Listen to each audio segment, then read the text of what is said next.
Es tan inoportuna esta gota que con haber cerca de 2 meses que comenzó, no me quiere dejar. No me deja andar, ni escribir, ni hacer nada con ella hartos días, y por esto no os he escrito en ellos.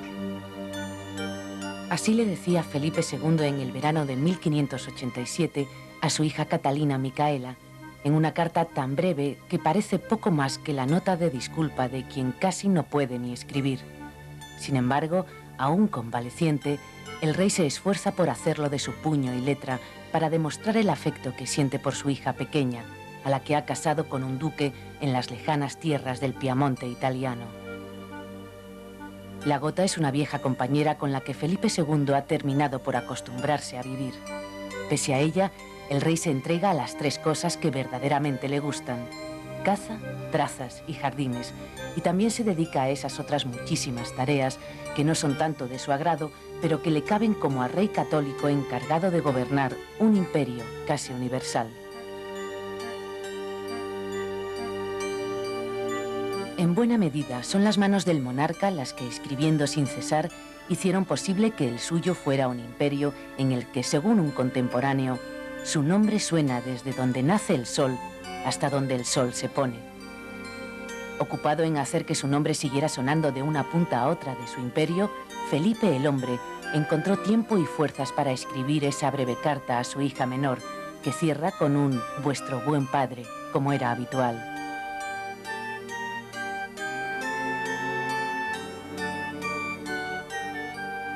Las cartas de Felipe II a sus hijas Isabel Clara Eugenia y Catalina Micaela, que se conservan en Turín, constituyen un auténtico tesoro a la hora de descubrir los detalles más íntimos del monarca. Durante su estancia en Portugal, Felipe II escribió periódicamente a sus hijas, entonces adolescentes, y también fue abundante la correspondencia con Catalina cuando su hija menor marchó a Italia. Desgraciadamente no se han conservado las que el rey recibió de ellas. La razón nos la da el propio Felipe en una de sus cartas. A las demás cartas vuestras, por ser ya viejas, acuerdo de no responder, sino quemarlas, por no cargar más de papeles, y no creo que hay nada en ellas a que hubiese que responder, pero si lo había, me lo podréis volver a escribir. Esto no significaba en absoluto una falta de sensibilidad por parte del rey hacia sus hijas.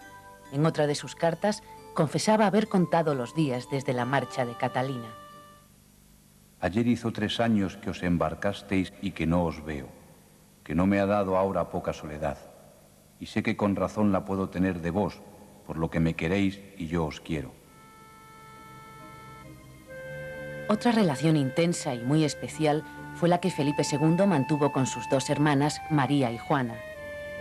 Los 3 tuvieron que superar la temprana muerte de su madre, la emperatriz Isabel, ocurrida cuando Felipe, el mayor de ellos, tenía 12 años y Juana, la más pequeña, tan solo 5. Tanto María como Juana habrían de tener papeles muy importantes en la política del siglo XVI, como correspondía a las hijas del emperador.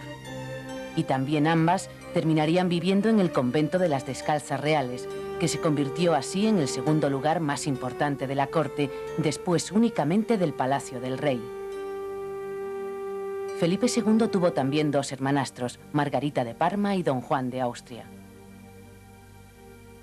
Pero ¿podía Felipe II compaginar la gobernación de un imperio como aquel con el cariño hacia sus hermanas y ser también un buen padre?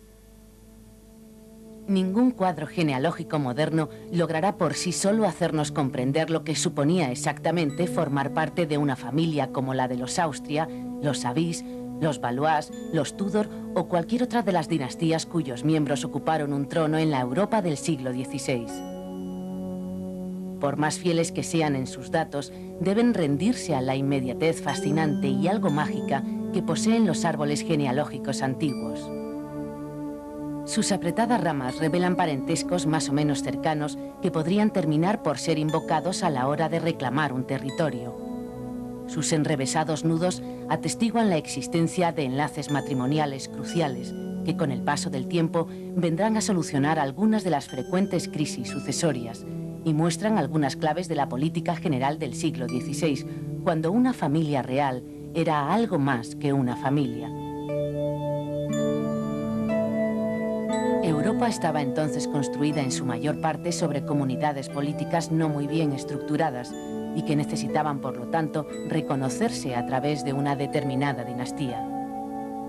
Así, los Tudor de Inglaterra, los Valois de Francia, los Avís de Portugal o los Austria de la monarquía hispánica venían a dotar de cierta coherencia a un conjunto de territorios que carecían de ella en lo legislativo, lo institucional, lo jurídico e incluso hasta en lo geográfico.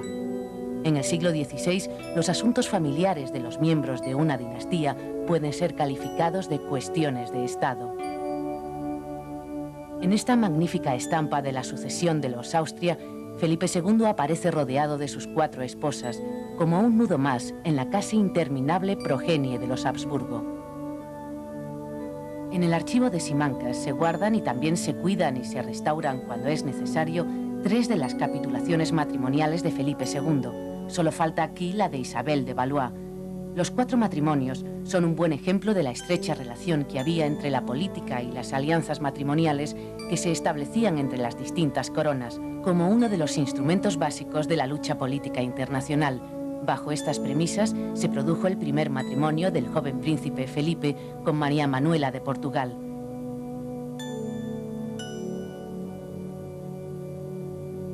También fueron intereses políticos los que movieron a Carlos V a concertar la unión de su hijo con María Tudor.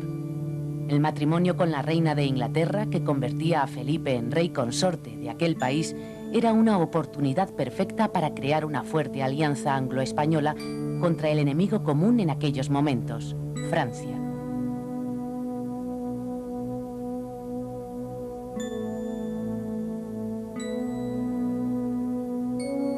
Con el matrimonio de Felipe con Isabel de Valois se intentaba abrir una nueva era en las siempre difíciles relaciones con Francia, en un momento en el que el Tratado de Paz de Cateau-Cambrésis ponía fin, aunque fuera momentáneamente, a muchos años de guerra con este país.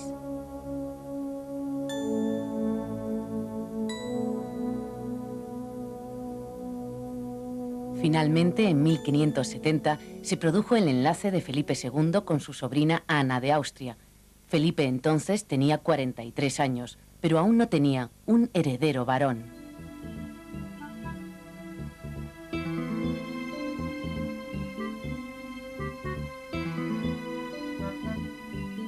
Lo familiar era considerado un instrumento de la política más que una simple cuestión personal, y venía a desbordar con mucho el campo de lo privado. Poco se puede decir a este respecto de su primer matrimonio, llevado a cabo en la ciudad de Salamanca en 1543, cuando tanto Felipe como María Manuela rondaban los 16 años de edad.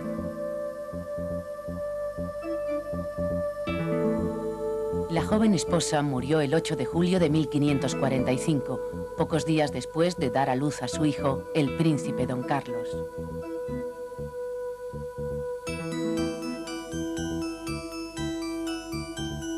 Si María Manuela era prima hermana de Felipe, su segunda esposa, María Tudor de Inglaterra, fue su tía, pues era hija de Catalina de Aragón, hija a su vez de los Reyes Católicos. La boda se celebró en la Catedral de Winchester el 25 de julio de 1554.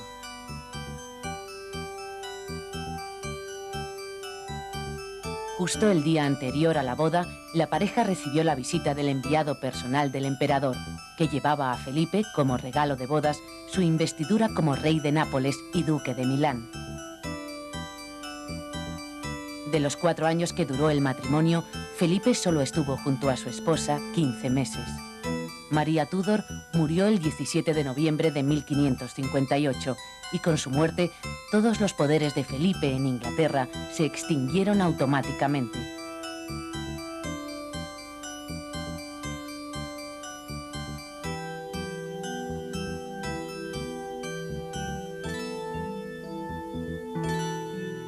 Una vez establecido el compromiso matrimonial de Felipe con Isabel de Valois en el Tratado de Cateau-Cambrésis, Isabel viajó a España a principios de 1560, trasladándose a Guadalajara, en cuyo palacio de los duques del Infantado habría de celebrarse la boda.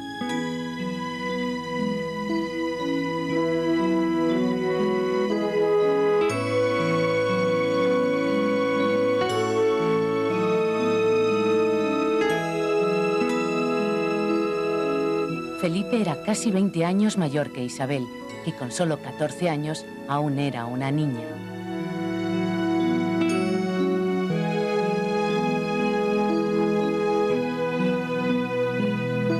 El primer embarazo de Isabel estuvo lleno de complicaciones, ante las cuales los médicos de la época poco podían hacer, e Isabel terminó abortando. Felipe II se preocupó siempre personalmente por los problemas de sus esposas en los partos. La reina terminaría recuperándose y un año después estaba de nuevo embarazada. Así nació Isabel Clara Eugenia, quien junto a su hermana Catalina Micaela, nacida un año después, habrían de ser las dos personas más importantes en la vida personal de Felipe. No obstante, es muy posible que el rey se sintiera decepcionado al no engendrar un varón que asegurara la herencia de sus reinos, ante las cada vez más evidentes muestras de incapacidad del príncipe don Carlos. El siguiente embarazo de Isabel la llevó a la muerte. La reina abortó el 3 de octubre de 1568, muriendo unas horas después. El rey, que había permanecido a su lado hasta el final, estuvo de luto durante todo un año, y en junio de 1569 decía refiriéndose a sus dos hijas: Son todo el consuelo que me ha quedado de haberme privado nuestro Señor de la compañía de su madre. Las pequeñas Isabel Clara Eugenia y Catalina Micaela eran efectivamente las dos únicas hijas de Felipe en aquel momento, ya que el príncipe Carlos había muerto, confinado en sus aposentos por Felipe II, tan solo unos meses antes que Isabel. Su muerte se produjo en circunstancias tales que dieron pábulo a todo tipo de conjeturas y pasaron a engrosar las páginas de la leyenda negra que ha rodeado la figura de Felipe II. Y fue la necesidad de un heredero varón la razón fundamental que empujó a Felipe a su cuarto matrimonio con su sobrina Ana, que había nacido en Cigales, Valladolid, durante la regencia de su madre, María de Austria, y el esposo de esta, Maximiliano II. Pero en aquel otoño de 1570 tuvo que viajar desde Austria hasta Segovia, donde habría de celebrarse la boda. En un principio se planteó la posibilidad de que viajara también María de Austria, que era ya emperatriz, acompañando a su hija. Pero la nueva, cuarta y última esposa de Felipe II hubo de viajar sola al desestimarse finalmente que con ella lo hiciera la emperatriz, ya que esto hubiera exigido concederle ante su hermano una precedencia que le era debida por el protocolo. Aunque la rama vienesa de los Austrias siempre había reclamado para sí la consideración de tronco principal en atención a su condición imperial, en la práctica eran sus parientes españoles los que pretendían ocupar ese lugar al frente de todos los católicos. Las relaciones entre ambas ramas nunca fueron demasiado buenas, aunque en el Alcázar segoviano quedaran unidas a través del matrimonio de Felipe con una mujer que le daría 7 hijos, aunque solo uno lograría sobrevivirle. El primero de ellos nacería un año después y fue un varón al que se bautizó con el nombre de Fernando. Eran momentos felices para el rey de España, y Tiziano supo reflejarlo magistralmente, asociando en este gran cuadro el nacimiento del tan ansiado heredero y la victoria en la batalla de Lepanto. Pero Felipe II tendría aún que esforzarse en conseguir asegurar la herencia de sus reinos, pues a la muerte de Fernando se sucedieron las de otros 2 príncipes herederos, Carlos Lorenzo y Diego Félix, viniendo a recaer el trono a la postre en el futuro Felipe III, un príncipe que no nacería hasta 1578. Este retrato de familia de Felipe II discurre inevitablemente a través de varios nombres de mujer: su madre, sus 4 esposas, sus hijas, sus hermanas y también sus tías carnales, especialmente María de Hungría. María era una mujer de gran cultura e inteligencia y fue gobernadora de los Países Bajos desde 1530 hasta 1556, momento en el que decidió apartarse de la política, coincidiendo con la abdicación de su hermano el emperador. Ella fue la principal anfitriona de Felipe durante su primer viaje a los Países Bajos y la que organizó en su honor las maravillosas fiestas de Banch que tanto impacto produjeron en el entonces príncipe. Actualmente el pequeño pueblo de Banch ha querido recuperar el espíritu de las fiestas que María de Hungría daba en su palacio, y especialmente de la que en 1549 ofreció al sucesor de la corona española. En 1949, coincidiendo con el 400 aniversario de estos sucesos, se llevó a cabo una restauración del palacio que alberga actualmente al ayuntamiento de la ciudad y que incluyó la recuperación de los emblemas de los Austria, tan denostados durante mucho tiempo en estos territorios. Y en la escalera del edificio, un pintor plasmó con trazos actuales este espíritu festivo lejano de los juegos, torneos y lances de todo tipo que María de Hungría ofreció a Felipe y en los que el príncipe tendría, como es lógico, un papel muy destacado.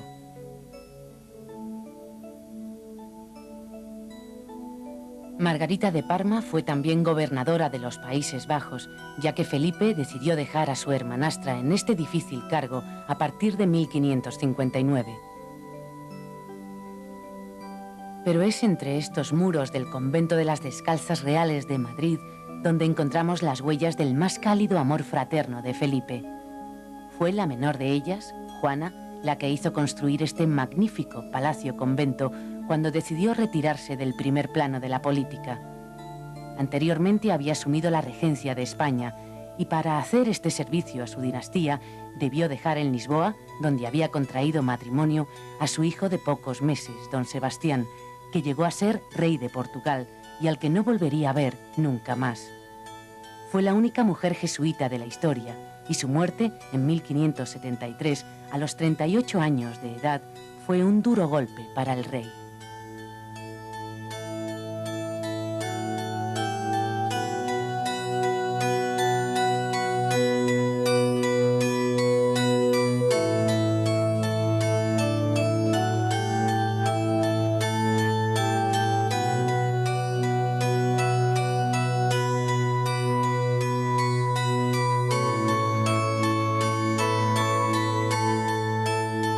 Años después, vendría también a vivir a este mismo convento la otra hermana de Felipe, la emperatriz María.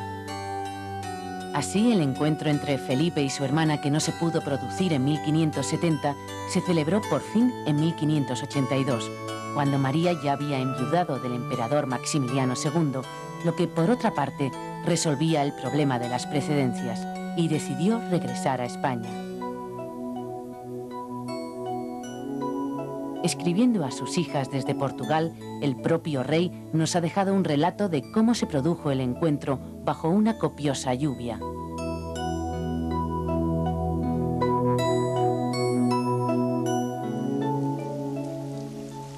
Salí del carro aprisa y le fui a besar las manos antes de que pudiese salir del suyo.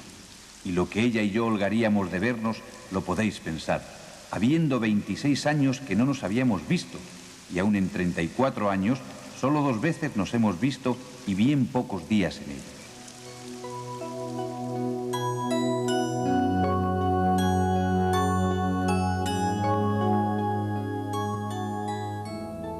En la ciudad belga de Namur, dentro de esta catedral de Saint-Aubin, levantada en el lugar que ocupaba primitivamente una colegiata del mismo nombre, un advertido visitante puede encontrar todavía escondida detrás del altar mayor la placa que conmemora la muerte de don Juan de Austria, el único hermano varón de Felipe que falleció en esta ciudad en octubre de 1578. El rey le había nombrado gobernador de los Países Bajos en medio de una de las habituales crisis por las que atravesaban estos territorios, y el triunfador de Lepanto encontró aquí la muerte a causa de unas fiebres tifoideas. Su cuerpo fue entonces troceado para poderlo llevar hasta España a través de Francia, pero su corazón y vísceras quedaron en Flandes y aún son rememoradas, aunque discretamente, en este lugar.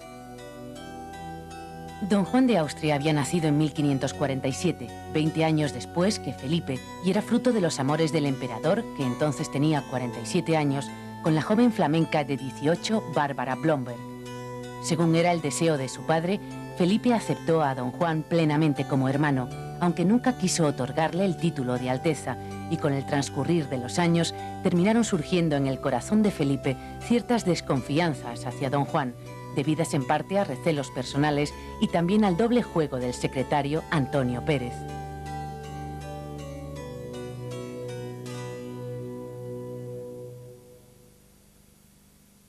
Felipe II parece haber sido siempre muy consciente de su pertenencia a una familia extensa e incluso llegó a alardear, con cierta exageración, allá por 1567, de que había logrado ver en alguna ocasión a todos sus parientes, excepción hecha, según él mismo confesaba, de su tía Catalina de Austria y de su sobrino don Sebastián de Portugal.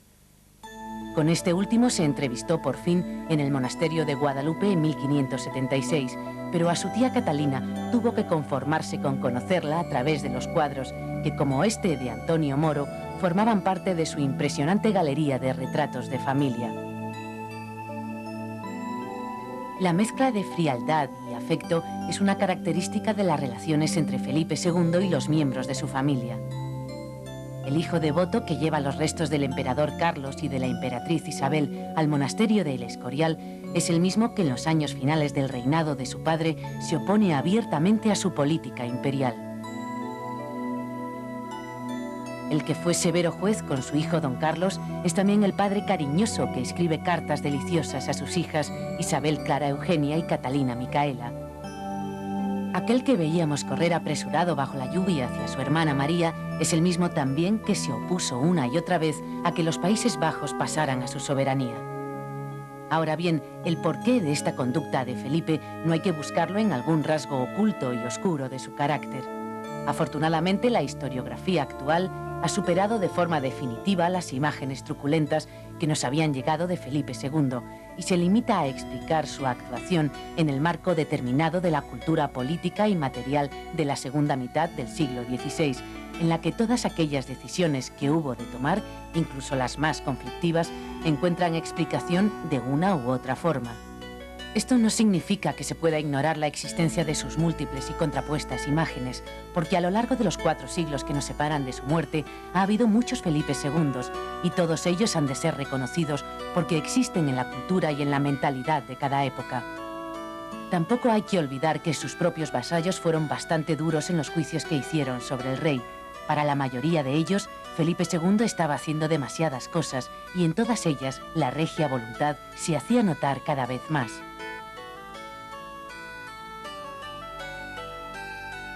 Esa voluntad reforzada se hizo notar especialmente en la corte, donde Felipe II forjó un estilo nuevo de representarse con la pretensión de ocultar su propia persona. Para lograrlo, sacó todo el partido posible a sus secretarios y consejeros e hizo de la consulta escrita su forma habitual de despachar los negocios del Estado. El retraimiento de la figura monárquica se veía además reforzado tanto por la implantación de la etiqueta borgoñona como por la existencia de una serie de espacios reservados a los que solamente podían acceder el rey y sus elegidos.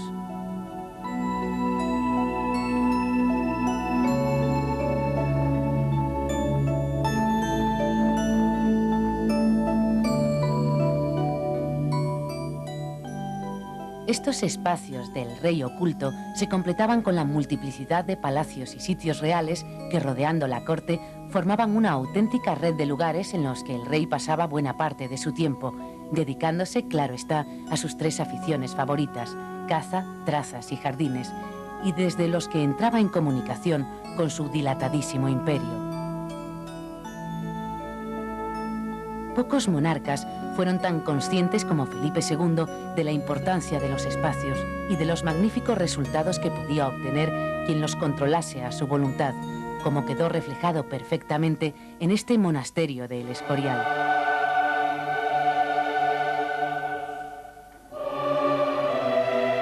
Si como rey que escribe sin cesar intentaba vencer los efectos perturbadores de la distancia, como príncipe que pretendía retirarse de la visión general, logró trastocar los usos tradicionales de la visión de reyes, abriendo o cerrando, con gestos diversos, el espacio que le rodea.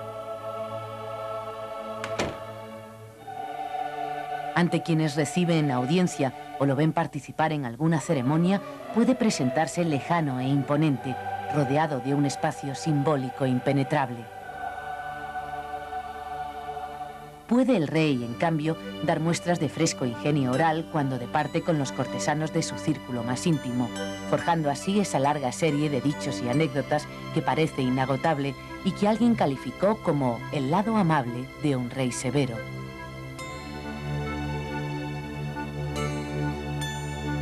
Podría decirse que Felipe II tenía mucho de actor. Plenamente consciente de la importancia de su imagen y siempre dispuesto a hacer los gestos precisos para forjarla, el rey fue alguien que intentó controlar cuanto pudo la expresión de sus propios sentimientos, pero no como consecuencia de una psicología atormentada, sino como resultado de una cultura cortesana que exigía cuidar celosamente la reputación ante propios y extraños. Si sumamos los efectos de esta cultura cortesana a las necesidades de gobernar un imperio casi universal, encontraremos mucho más explicable que el rey prudente fuera al mismo tiempo el monarca severo de las más duras decisiones y el padre tierno que escribe una carta semanal a sus hijas durante su estancia en Portugal. Ciertamente este lado amable del rey severo se encuentra estrechamente vinculado a lo familiar y en especial al mundo de las dos hijas que Felipe II tuvo con Isabel de Valois. Las cartas que les escribió pueden considerarse lo más parecido a un diario de las jornadas reales que Felipe II hubiera escrito en primera persona para que lo leyesen las infantas todavía muchachas. Los escenarios que vemos aparecer en esta amenísima correspondencia son ante todo los distintos sitios reales a los que el rey gustaba retirarse y que estaban situados en los alrededores de Madrid. Y desde esos escenarios que le son tan gratos, Felipe II envía a sus hijas las noticias de lo que le sucede, le sorprende, recuerda o espera, estableciendo un delicioso diálogo con las niñas, a las que vemos crecer a medida que el epistolario avanza en el tiempo. El Felipe II de las cartas a sus hijas es un rey que se ocupa de un envío de rosas, azahar, junquillo y violetas, que recibe complacido el dibujo de un caballo que ha hecho uno de sus hijos más pequeños, o que se preocupa porque aprendan bien a leer y a escribir, que parece haberse emocionado con unos ruiseñores que puede oír desde la ventana de su aposento en Lisboa, y que Magdalena, la buena de Magdalena, les envidia porque ya pueden comer fresas y ella todavía no.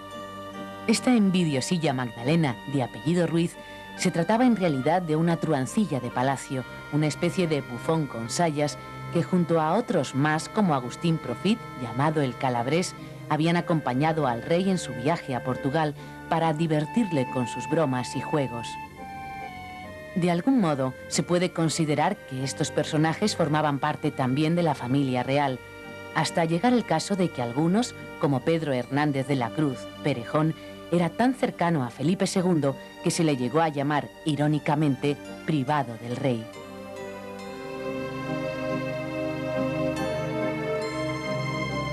Sin duda era divertida la corte de este, en otras ocasiones, severo rey católico, pero que en las relaciones familiares, especialmente con sus hijas, nos muestra su faceta más sentimental.